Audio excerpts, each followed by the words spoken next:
How you doing? I'm Big D. Welcome to my show. What we're going to talk about today is silver. What is going on with Shanghai? Maybe a little bit about the COMEX, LBMA. Things that you might not have heard from deep state media. First, I want to say thank you to everybody that's leaving comments and been nice comments. I don't mind if you leave a bad comment. That's up to you. It's not the way I lead my life, but if you have something nice to say, I appreciate that. And I will leave a comment for you. And if you don't mind and you like what you see, please subscribe. And what we have to talk about today is silver. Of course. Now, right now, China just went completely dark for 9 straight days. There's no Shanghai Futures Exchange, no Shanghai Gold Exchange, no physical buyers, and the COMEX cartel is already loading for the biggest fear smash of 2026. But this time, they might have finally gone too far. I think they've gone too far multiple times. But if you don't mind to hang out a little bit, I'd like to give you some more details. That if you're a silver stacker or even gold, you're going to want to know this. Put it in with your arsenal of what to do's. Maybe give you a little detail of how to straighten your local stackers out. Your little buddies, everybody you might know that you might be able to help out as well. Now, what happens this week could trigger the mother of all short squeezes. You're stacking through the chaos. When Chinese market closed, the COMEX still tries to smash silver every day. But the metal is getting harder to keep it down. Look at the pattern in 2025 alone. The Chinese New Year, the Shanghai Futures Exchange, went dark January 28th through February 4th. And yeah, the paper boys tried, but silver rose over 5% globally while China was offline. Then it kept ripping. Labor Day, the same playbook. 5 days of Shanghai Futures Exchange holiday in May. Shorts piled. It piled in, prices wobbled, but no real tank. Silver held. They held firm. Remember back then? $32 to $33 an ounce. It exploded higher again once the physical buyers, especially from China, came roaring back. Now, China sleeps trick in losing its power, let's say. The real story now is physical demand overwhelming the paper game. Every time they try to raid during a holiday, so to speak, the rebound is faster and stronger. This year, the Shanghai Futures Exchange is shut down from February 15th through the 23rd. That's 9 days. And right now, silver is hitting about $77, $78. Now, after touching over $120 in January, gold is at around 5,045, something like that, 46, something like that, the last time I checked. The stage is set, but here's where it gets insane. This isn't just a holiday. This is a clash of two worlds. The Shanghai Futures Exchange in China is physical metal for the real economy. They just banned off-exchange paper games, enforced deliveries, scrutinized factional reserves, and announced no more scams. The COMEX in the West, the ultimate paper casino, 300 to 1 leverage, naked shorts, spoofing, wash trading as a way of life, multiple years in a row. All while vaults that are draining start to refill. COMEX registered silver just crashed below 100 million ounces, the lowest in years. Eligible is getting rated. March open interest, still over 290 million ounces of paper promises, even with the rollover of contracts from March to May for delivery. Do you think they'll even get it then? Leave a comment in the comment section. Let me know what you think. Now that's almost 3 ounces of paper for every 1 ounce ready for delivery.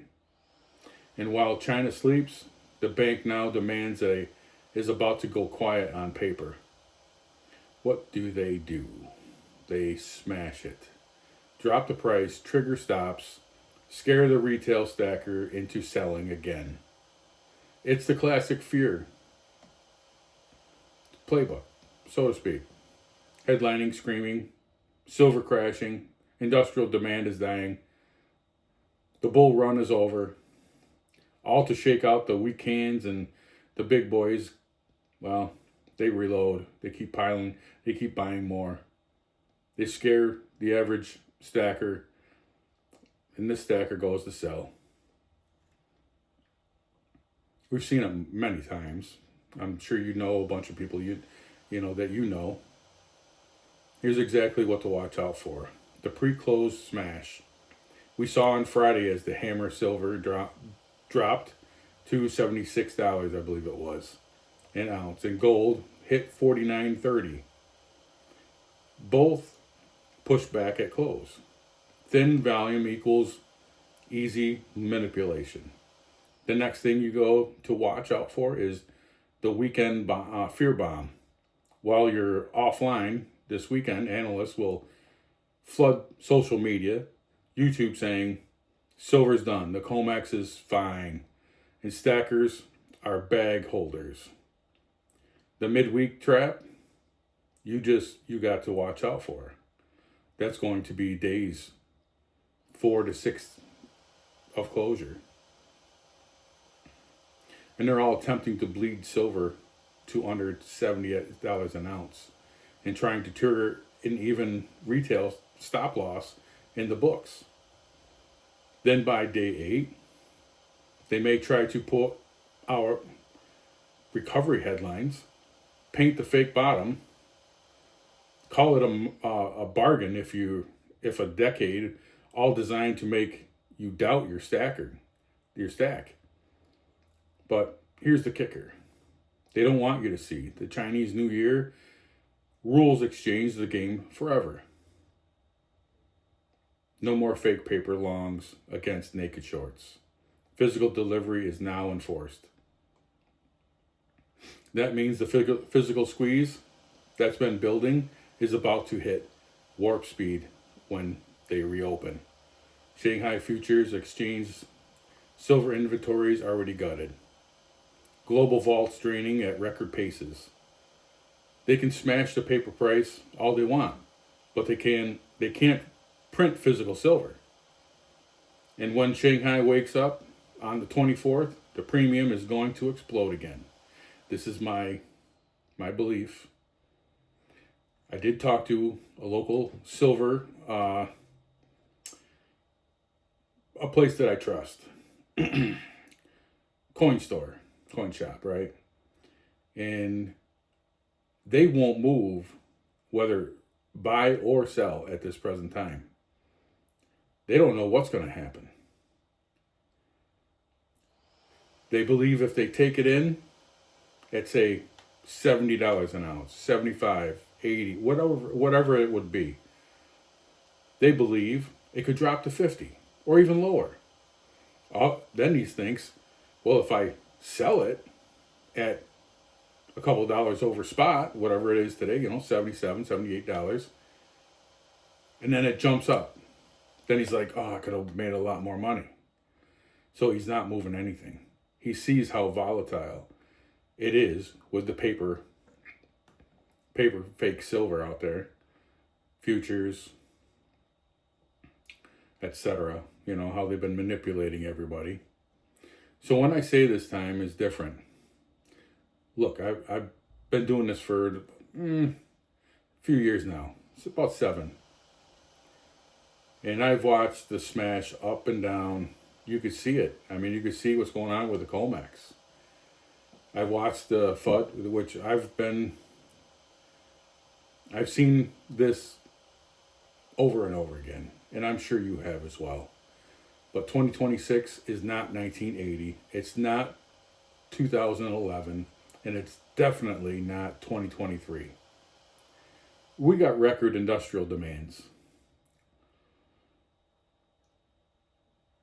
It's been produced year over year about 800 plus million ounces of silver. Consumed more than 1.2 billion. I am quite sure the details that we've been given are not accurate. I believe we consume well over 1.2 billion ounces of silver every year. We hit peak mining in 2016. And every year since then, it's decreased 1 to 3%. We're in the 6+ year of silver deficit. And I believe it's even longer than that. Like I say, I don't think we're being told anything that's truth. I just go off of what I've seen in the past, and I use that for my purchase. If I can purchase when the silver dips, I purchase. I'm not selling, so I will not sell for quite some time. Now, silver is the most conductive metal for electricity, the most reflective metal out there, one of the most thermodynamic properties. It's even antibacterial and is used in purifying water. Central banks are stacking gold like crazy and silver, and in my opinion, think about this. We did a critical mineral stockpile. Not for the military. No, we did this, Trump in over 50 countries. First, a few months ago, the United States made silver part of the critical minerals list, put it on the critical minerals list. Just in January, late January, Trump got with multiple other countries. They signed an agreement, and that agreement is going to not allow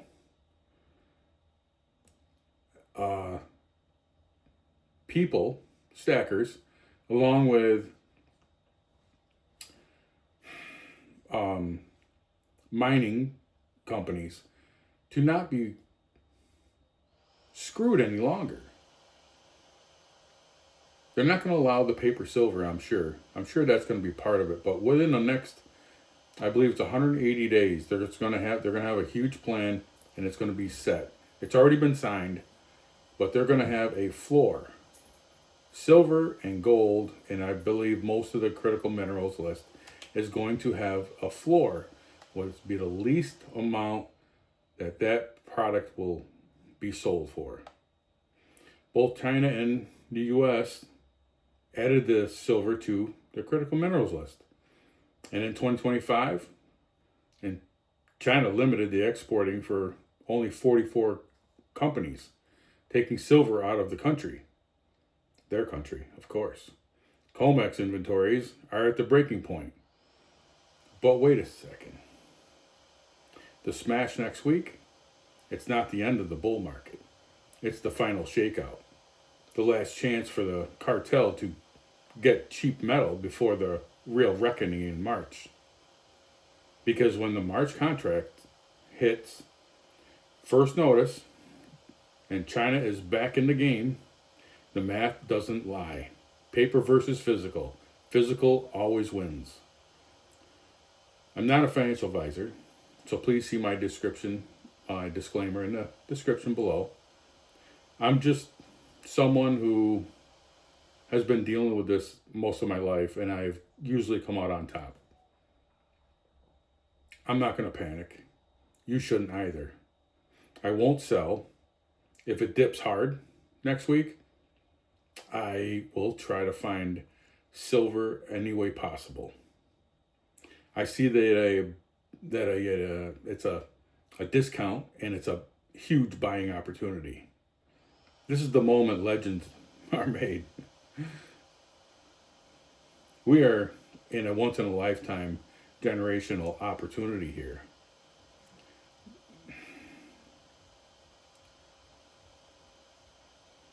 Definitely drop a comment in the comment section. Let me know if you're a stacker. Let me know where you're from as well. Now, what's your silver stack look like? I mean, are you small ounces? Are you rounds? Are you into the more of the premium stuff? Silver eagles. Do you collect heavy stuff? Like kilos and 1,000-ounce bars. What's your take on this? 1,000-ounce bars might be easier to handle, but when you go to, it's time to sell. Finding someone to buy a silver ounce bar and it's $200 an ounce, $300 an ounce, that's gonna be a little difficult, But so the S&P Global Intelligence just published a report about severe copper shortages as well. Gold, copper, silver, which is traded at over $120 an ounce, has been the best performing asset of 2025 and one of the best in 2026. We're all trading at an all-time highs. A month ago, we're pushing all new highs, all new. It's just crazy. When you think about what is going on, how volatile silver and gold is. But then you look at copper, it kind of stays like a flat line. It's not as volatile, but it's not pushed by fake paper silver futures. And so let's talk about gold. Gold company that owns major institutions. Talking about Bank of America, Ruffer, Goldman Sachs, SPAT, have positioned themselves in the New York SC, Stock Exchange. America listed company. Today's sponsor is the New York Stock Exchange. Okay. My someone who helps me write these scripts, they sometimes put things in there that's pretty intelligent, but funny. Now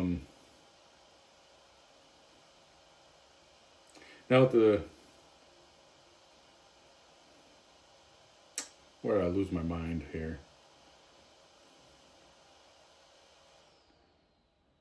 Now, in full transparency, Gold Mining Incorporated projects portfolios diversified throughout the American continent.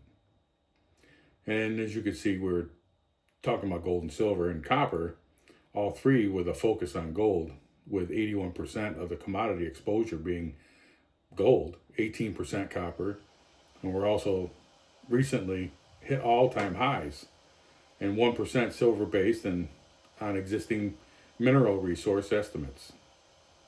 The total mineral resource estimate across all of its projects is estimated at 12.4 million ounces of gold, equivalent in the measures and indicated categories, with an additional 9.1 million ounces of gold equivalent in the inferred category.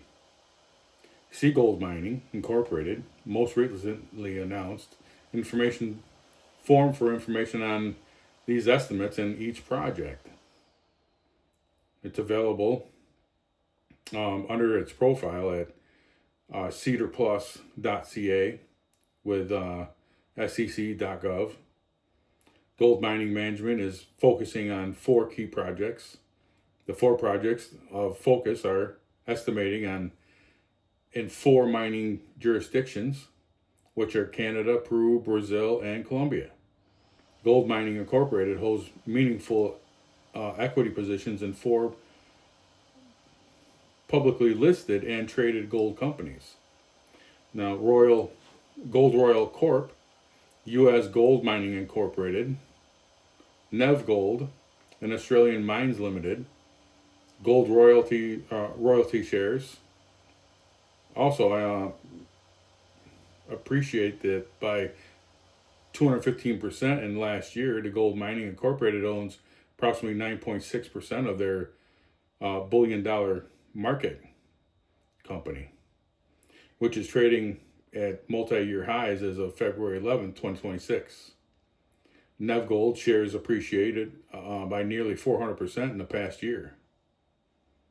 And Gold Mining owns approximately 14.3% of that company, which is trading at an all-time high as of February 11th, 2026. Market cap of Gold Mining Incorporated, which is the ticker GLDG, is 312 million US, with a portfolio of 4 core equity holdings alone, having a market value of approximately 231 million at their most recent closing price in February 11, 2026. Think about that. In one of the most prolific gold, silver, and copper bull markets ever, with all three trading at all-time highs, all three up over 100% in recent years, Gold Mining Corp owns a portfolio of 4 additional publicly traded gold companies, 2 of which have tripled and quadrupled in price in the past 52 weeks. Mind-boggling, right?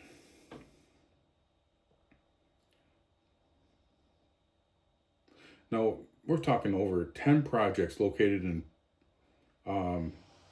pro-mining jurisdictions in Canada, the United States, Brazil, Colombia, and Peru, with mineral resources estimating at 12.4 million gold equivalent ounces in the measured, and indicates categories, and an additional 9.1 gold equivalent ounces in the inferred category. Gold mining leadership includes mining veterans, including former Gold Corp CEO David Goff and serial entrepreneur Amir Edmani, who serves as the co-chair. Insider owned over 10 million shares, showing strong alignment with stakeholders. If you want exposure to gold and copper through a company with exposure to gold prices, a pipeline of development projects, and reputable institutional and insider backing, Gold Mining Incorporated on the New York Stock Exchange deserves a closer look. As always, make sure you review Gold Mining's public filing for important information regarding it and its projects, including its not recent annual information form and technical reports reference in them. Now, these are available on cedarplus.ca. The COMEX games are definitely ending. The physical era is beginning. But it should have been beginning a lot longer than what we're seeing nowadays. But I do appreciate you stopping in. And I think what we're seeing here, if you stick with it and you buy the dip and you don't sell, see where this rides, how this rides out, because I don't see how it can't go up. Now that a lot of different things are happening to hopefully make sure that we see true numbers in both gold, silver, and even copper. It's starting to slow down as far as the volatility. I watched it today. It barely moved, but they kept it down. They kept silver down, kept gold down. Anything's possible. But again, I wouldn't sell. Buy the dip, though. That I agree on.